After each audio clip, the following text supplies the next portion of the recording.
Pada kesempatan kali ini kelompok kami yang mengangkat tema SDGs yang ketiga berupa kesehatan, hidup, dan kesejahteraan dengan kegiatan wawancara di salah satu SMA di Yogyakarta yaitu SMA Negeri 11 dengan judul Memperbaiki Gizi Siswa di Yogyakarta. So, check it out. Terima kasih.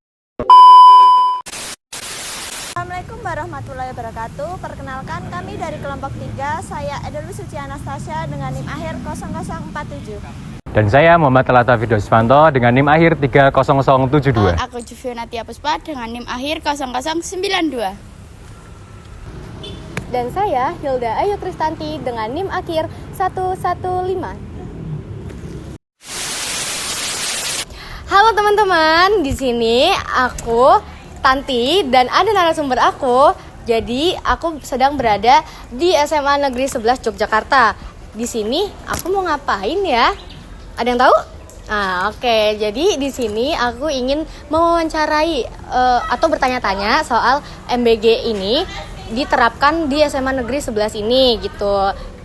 Boleh perkenalkan diri? Ya, Mbak. Perkenalkan, nama saya Ahmad Rizky Widaya dari kelas 12 F1 angkatan 26, Mbak. Oke. Jadi aku mau nanya nih, kira-kira bagaimana sih mekanisme pemberian makan MBG ini? Apakah setiap hari atau ada jadwal tertentunya? Untuk mekanismenya yaitu setiap hari, Mbak. Jadi 5 hari pelajaran, 5 hari sekolah itu. Jadi setiap kelas itu bakal ada perwakilan, misalnya tuh bagi tugas piket gitu, bakal ngambil MBG-nya itu di suatu tempat yang ditentuin sama gurunya. Kemudian tuh nanti saat pengambilan itu menunggu dari sentral pengumuminnya. Sama sekarang ini kan biasanya jam 10, Mbak, pengambilannya. Kami sekarang agak mundur jam 11 gitu. Kira-kira kenapa tuh bisa mundur dari jam 10 ke jam 11? Aku tuh kurang tahu ya, Mbak. Mungkin dari vendornya kurang siap atau kondisi jalan saat itu. Oh iya, mungkin macet juga ya di jalan ya. Iya.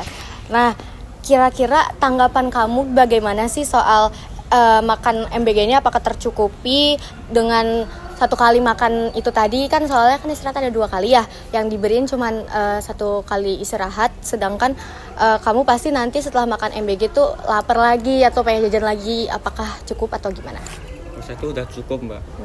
Jadi ada yang menu berat seperti ada nasinya, ada yang menu berat tapi ada karbohidratnya tuh kentang sama mie. Nah, kentang ini kayak masih kurang gitu, Mbak. Jadi masih lapar, kadang masih jajan lagi. Oh gitu. Apakah ada yang bawa bekal lagi atau beli makan di kantin tapi dengan karbo yang lebih tinggi lagi dari MBG atau gimana? Kalau yang bawa bekal tuh masih ada, Mbak. Nah, mayoritas tuh lebih ke gak jajan, Mbak. Iya. Kalau kamu sendiri? Ya tergantung sama menunya itu, Mbak. Tergantung. Jadi kurang iya. jajan lagi.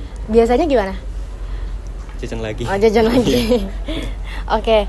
Nah, bagaimana respon teman-teman yang lain soal MBG? Apakah sesuai ekspektasi kah dari soal menu atau rasanya atau gimana gitu? Itu udah saya ekspektasi, Mbak. Jadi kan udah ada nutrisinya tercukupi, protein, karbohidratnya udah bagus. Jadi juga membantu bagi orang yang misal ingin naikkan berat badan tuh udah nolong banget, betul, Mbak.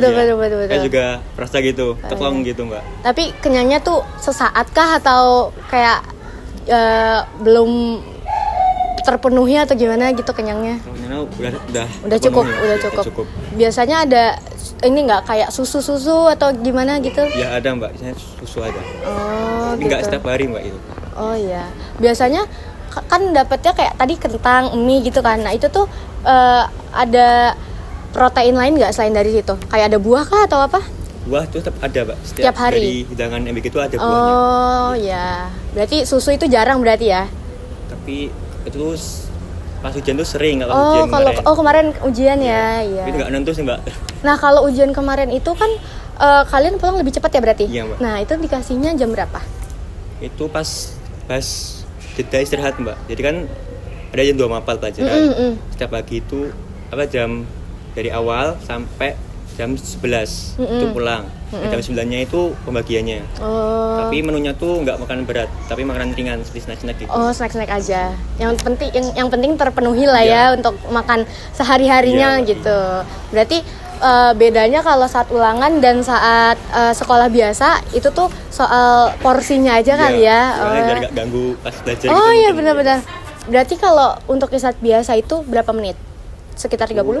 15 menit kalau jam pertama, kalau jam kedua tuh 30 menit.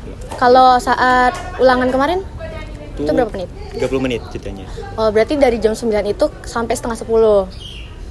Iya. Oh, gitu.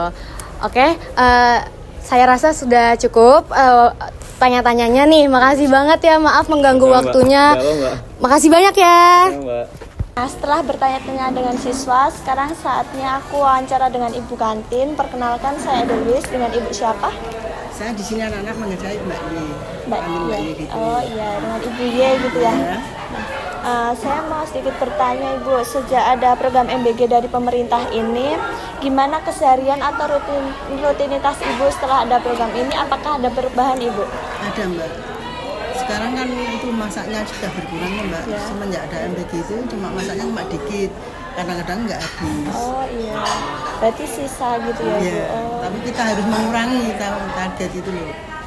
Oh baik, terus gimana ya ibu ekonominya berjualan di kantin ini setelah ada program itu tetap berjalan dengan lancar atau Iya. sempat menurun? Ya gimana ya? Tetap jualan toh Mbak. Tapi Iya. kan pemasukan tuh menurun gratis Mbak. Oh iya. Kan anak-anak sudah dapat makan, otomatis kan nggak beli makan. Yang beli cuma sebagian aja Mbak. Yang mungkin nggak cocok sama lauk pauknya, Iya. mungkin nggak kenyang, kurang banyak. Kurang kenyang gitu ya bu. Terus mungkin ibu bisa sedikit cerita kira-kira sebelum ada program ini itu porsi makannya itu berkurang atau gimana perubahannya setelah ada program ini yang dijual? Sebelum ada MG itu Mbak, kalau masak ayam saya sendiri ya, itu kadang-kadang 2 kilo, 3 kilo habis. Sekarang cuma 1 kilo. 1 kilo itu habis atau tetap sisa ibu? 1 kilo itu cuma 14 biji loh Mbak. 14 biji. Terus nanti sama nasi rames-rames gitu. Ramesnya cuma beberapa gitu. Oh iya. Jadinya tuh turunnya gratis Mbak. Oh iya. Drastis banget setelah Iya. ada program ini bu. Iya. Itu esnya nggak pati laku. Esnya? Dulu kan belum ada itu UMKM itu Iya. esnya laku Mbak. Oh iya, Sekarang UMKM di nggak ada depan itu. UMKM di depan kelas Iya. esnya nggak laku. Jadinya kalau nasinya nggak laku, kalau esnya laku jadi mending ya Mbak. Iya, Ada itu- yang buat nutup istilah. Ha-ha. Itu esnya nggak laku, nasinya Nasinya nggak laku. juga sisa ya bu. Cuma ya bisa buat beli bensin Iya. daripada di rumah nggak ada kerjaan. Buat ngisi ruang gitu. Iya. Kalau buat cari pendapatan cari itu nggak sesuai kalau ada MBG. Oh iya. Saya rasa cukup Ibu dengan wawancara saat ini. Terima kasih banyak Mbak, sudah sama-sama. meluangkan waktu Iya. Ibu. Seperti apa eksekusinya pengelolaannya seperti itu Ibu? Dari awal ya sebelum kami memutuskan untuk iya kami terima itu setelah kami putuskan untuk ya ini boleh MBG masuk di SMA 11. Oke. Nah itu langkah awal kami adalah mendata. Jadi kami melalui wali kelas itu mendata siapa-siapa saja yang menginginkan dan tidak menginginkan. Karena bagi kami itu hak bagi anak. Tetapi kalau memang anak itu tidak menginginkan juga kami nggak bisa maksa. Kami teknisnya setiap hari itu kami minta anak sekitar 6-7 orang untuk piket. Piket itu mengambil dan juga mengembalikan omprengnya. Nah, 7 orang berkurang di kelas itu kan pengaruh juga. Nah setelah itu kami juga kadang-kadang dalam arti ya tidak tega atau tidak enak atau khawatir dalam arti gini, itu makanan kami nggak ngerti masaknya kapan. MBG makan bergizi gratis makanan sehat program pemerintah hebat Nostalgia SMA kita indah lucu banyak cerita masa-masa remaja.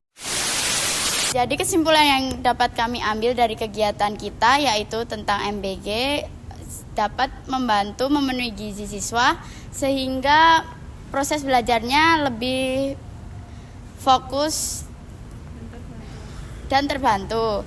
Namun di balik itu semua ada dampak signifikan dari penjual kantin, yaitu tentang penjualannya yang menurun. Sekian dari kami. Wassalamualaikum warahmatullahi wabarakatuh.